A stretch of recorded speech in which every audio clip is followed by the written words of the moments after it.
again, Nancy, please. Just a teeny polish, she coaxed. You must look nice for your 100th birthday. I am nice. You're just a fusspot, and you're a horrid old crosspatch. Nancy polished him vigorously.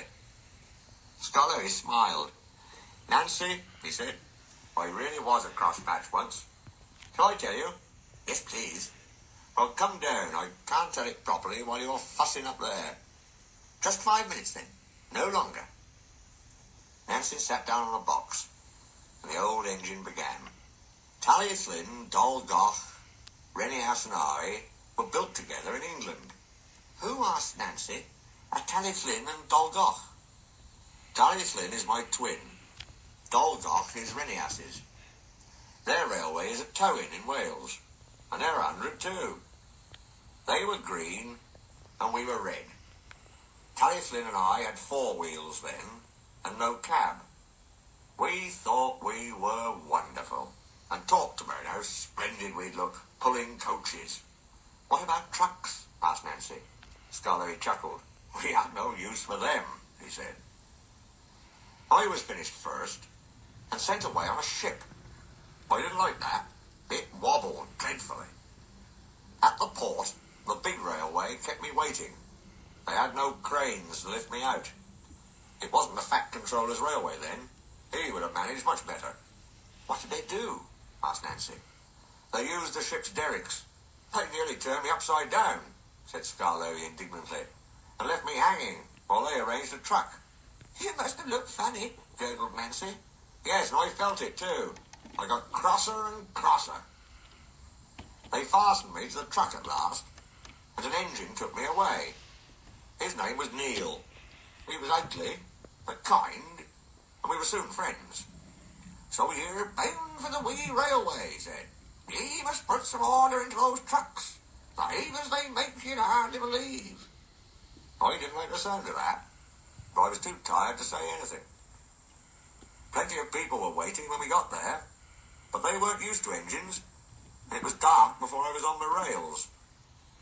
Then they left me, lonely and unhappy, and wishing Rennius would come. Trucks were everywhere next morning. Suddenly, with a rattle and a roar, a train of loaded ones came in.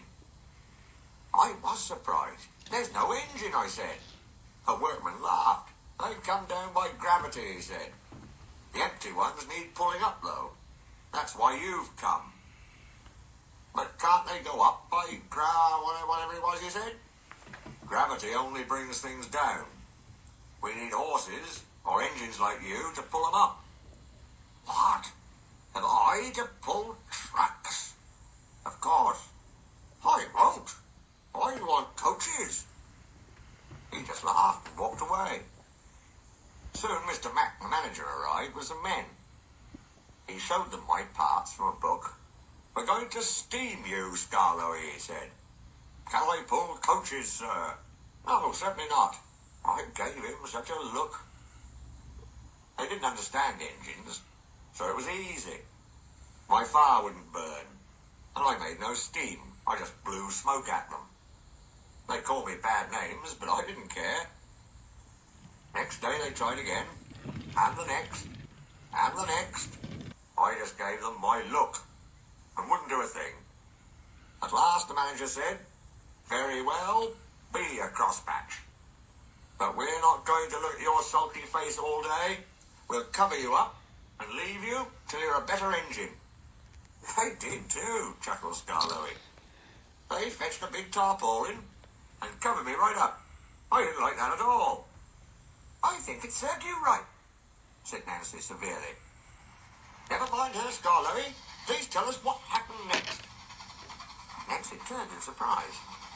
A group of people had quietly come up to listen while Scarlowy was telling her his story.